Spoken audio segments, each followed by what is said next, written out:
ജൈനസ് രാജു ഇടുക്കിയിൽ നിന്ന് ചേരുന്നുണ്ട്. നമുക്കറിയാം ഇന്നലെ മഴക്കെടുതിയിൽ വലിയ തോതിലുള്ള നാശനഷ്ടം ഉണ്ടായ ഒരു ജില്ല ഏതെന്ന് ചോദിച്ചാൽ അതിൽ ഒന്ന് ഇടുക്കി ജില്ലയാണ്, മലയോര മേഖല.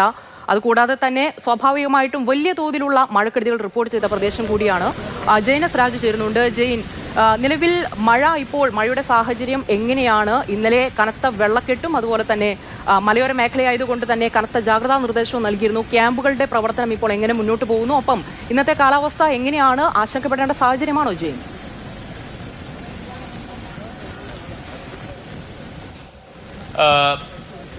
ഇന്ന് മഴയിൽ കാര്യമായ കുറവുണ്ടായിട്ടുണ്ട് എന്നുള്ളതാണ് ആശ്വാസകരമായിട്ടുള്ള ഒരു കാര്യം.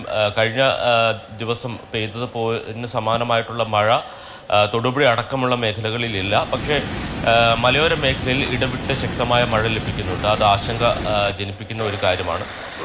പക്ഷേ ഇതുവരെ അനിഷ്ട സംഭവങ്ങളൊന്നും റിപ്പോർട്ട് ചെയ്യപ്പെട്ടിട്ടില്ല എന്നുള്ളത് ആശ്വാസകരമായിട്ടുള്ളത് ഒരു കാര്യം കൂടിയാണ്.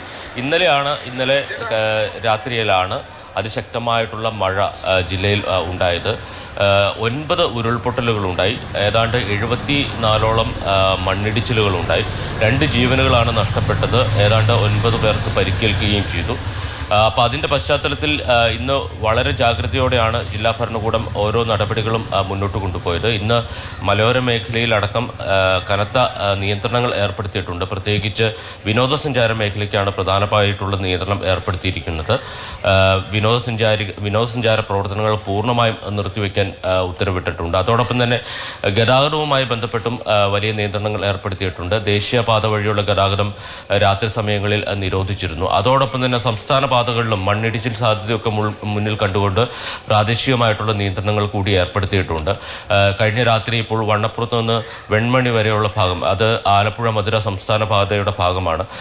അതുവഴി വാഹനങ്ങൾ കടത്തി വിട്ടിരുന്നില്ല. പകരം വണ്ണപ്പുറത്ത് നിന്ന് മുള്ളരിങ്ങാട് പോയി അവിടെ നിന്ന് വെൺമണി ചേലച്ചോട് ഭാഗത്തേക്ക് പോകാനാണ് നിർദ്ദേശിച്ചിരുന്നത്. തിരിച്ച് അതേ മാർഗത്തിലൂടെ തന്നെ വണ്ണപ്പുറം തൊടുപുഴ ഭാഗത്തേക്കും വരാനും നിർദ്ദേശിച്ചിരുന്നു. ആ ഭാഗത്തൊക്കെ മണ്ണിടിച്ചിൽ സാധ്യതയുണ്ട്. അവിടെ കള്ളിപ്പാറ എന്ന് പറയുന്ന സ്ഥലത്ത് റോഡ് നിർമ്മാണവുമായി ബന്ധപ്പെട്ട് റോഡിൻ്റെ ഒരു വശം ഇടിഞ്ഞ് പോയി എന്നുള്ളതാണ് ലഭ്യമാകുന്ന വിവരം. ഇങ്ങനെ വിവിധ ഇടങ്ങളിൽ ഗതാഗതവുമായി ബന്ധപ്പെട്ട പ്രശ്നങ്ങളും ഒക്കെ ഉണ്ട്.